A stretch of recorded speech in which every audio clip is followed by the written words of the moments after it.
Hello everybody, and yeah, I didn't upload last Friday, that's a damn shame. So I was gonna do a video covering the 5 stars coming in 4.2, but then the livestream got delayed and it would be really awkward to release the video. So here I am with a different video.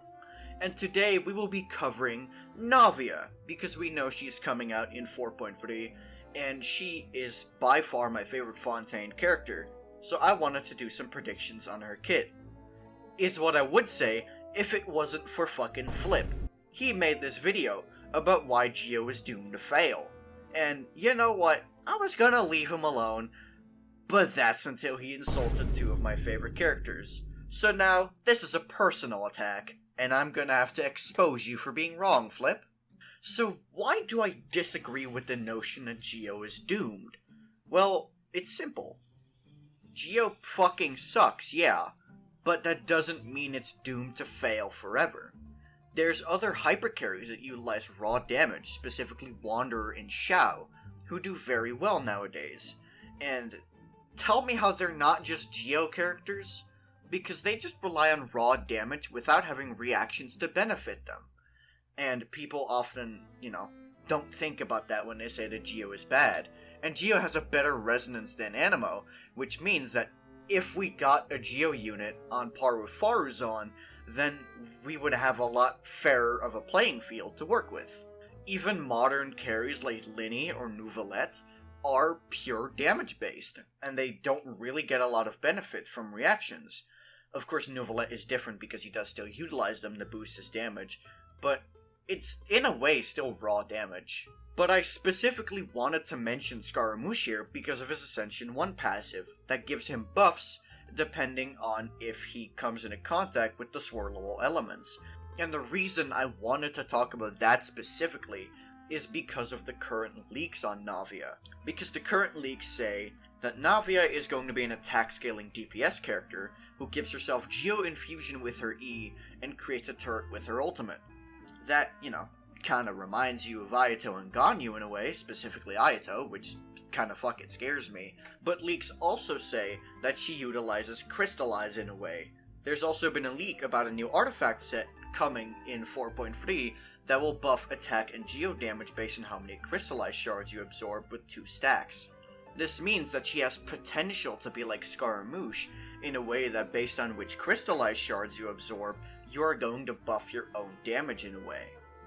But her E needs to be more than an infusion for her to be a good character in my opinion, because otherwise you could just run physical Navia and get the same results, which is not what we want.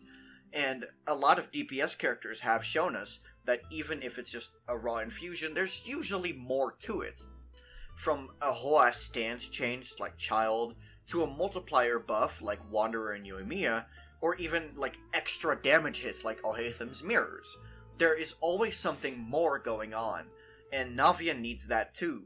She could have additional hits like Alhaitham, using a gun, I don't know, I'm not really sure on that one.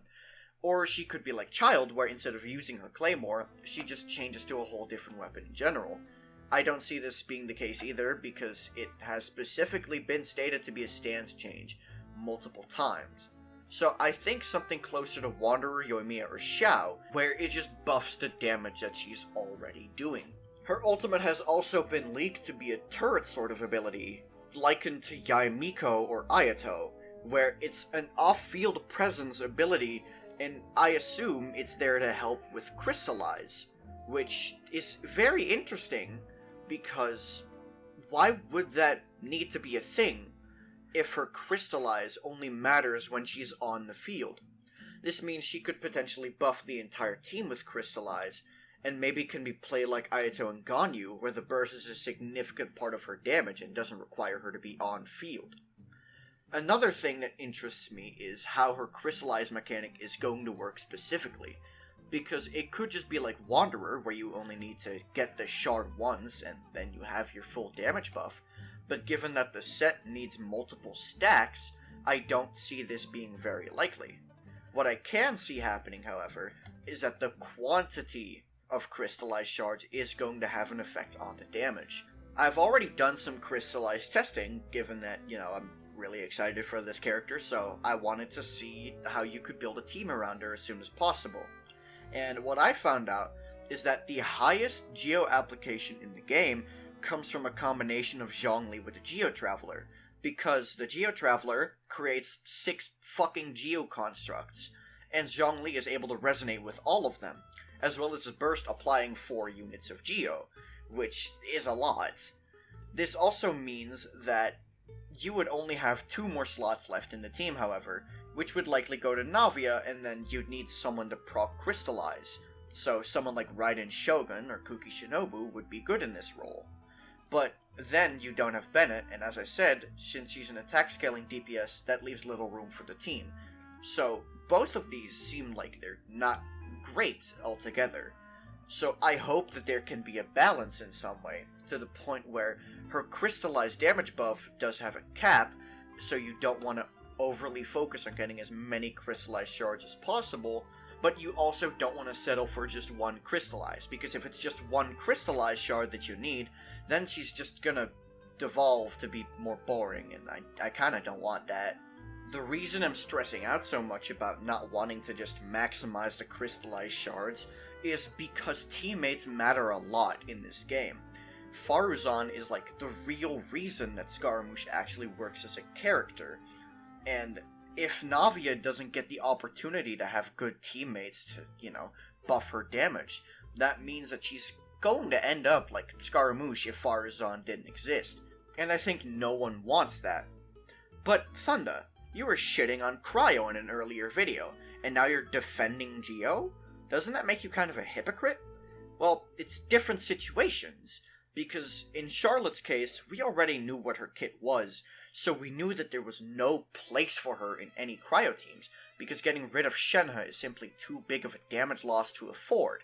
But Navia's still unclear. She still has limitless potential, and we don't fully know what she's gonna do, so she might be able to utilize strengths that other Geo characters have not been able to before, which makes her not bad. And that's why I think it's important not to judge a unit by their element completely, which I know, again, sounds hypocritical, but hear me out here. A unit's element is only a part of their viability. For example, Candace is a Hydro character, but we can all admit that she's not good despite having the best element in the game. There's also, for example, Ayaka, who is a Cryo character, and Cryo is not that good, but her sheer raw numbers make her good. So it's only a part of the viability which element you are, and sure, it's a pretty big part and determines which teams you're able to be used in, but yeah, it's not the full story, because multipliers and utility are always going to be the deciding factors of your viability.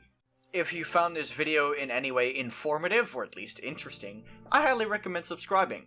I cover Genshin meta topics and Genshin leaks quite frequently, and if you enjoy that, feel free to stick around. So, for a too long didn't watch, Navia has a lot of potential, and she can still be a good unit even if she's Geo. And while Geo is a bad element, that doesn't mean every Geo character is doomed to be bad.